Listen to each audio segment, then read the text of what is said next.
a really good start for us, and was really happy with the speed we had in the daylight in our fast on Ford Mustang. Really proud of this group.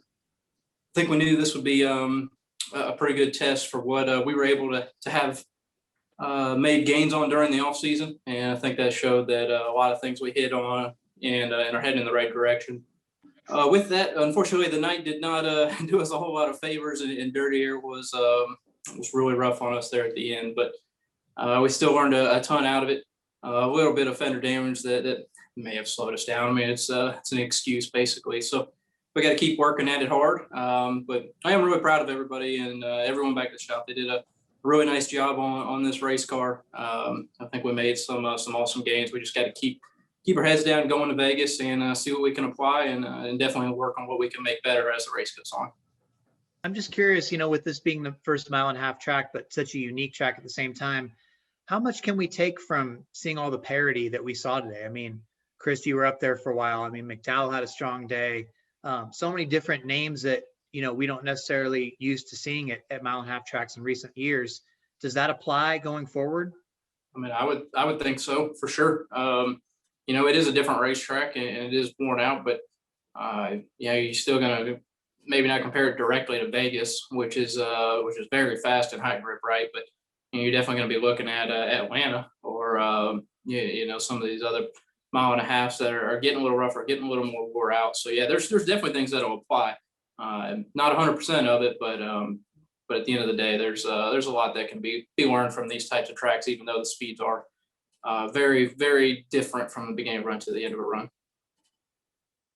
Question will come from Luis Torres. Go with your question, Luis. Thank you, Matt. This one's for Chris.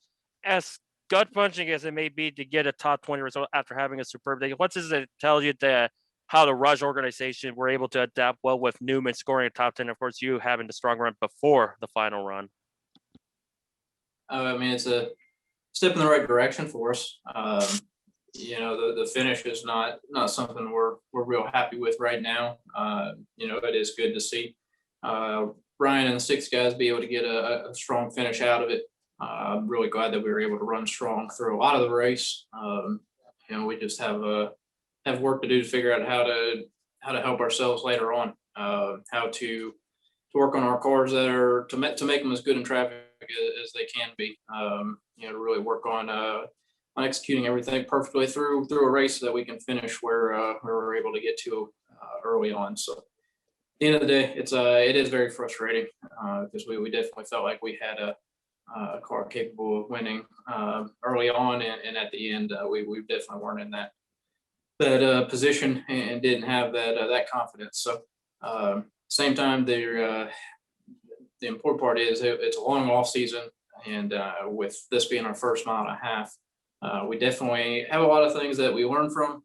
We're definitely going to dissect this one very thoroughly and learn from it even more so that we can have more days like this going forward and then just finish them off on the tail end just as strong as we started today. And then Chris, what changes has Jimmy Fenning done over the offseason that has helped Roush Fenway get better? Man, I don't know that I could go through and tell you one thing. There's a list of things that we've tried to do, just to try and create a central person to really help guide our race team in general across all departments to work towards common goals. Even so much as bring back some old school techniques, just to really sit down and tear into what it is we feel like we're lacking and get input from not only Jimmy or the crew chiefs, but the entire race shop and try and work to figure out what everyone's collective knowledge is telling them. The vast majority of team members that are at our race shop have been working in racing their entire lives, and they know what they're doing, and they have insight into something that helped them through the years in some race car.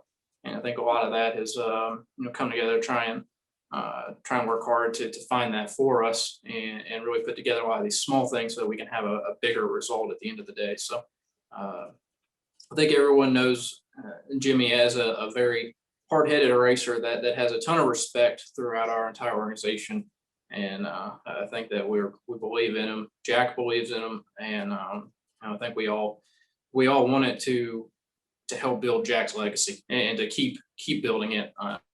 You know, he's been doing this a long time. It's won a lot of races, and we're just trying to get back to those days where we can be winning multiple races through a year and contending for championships at the end of the season. So, you know, there's not one thing I can tell you, but many things that were happening each and every week through the off season.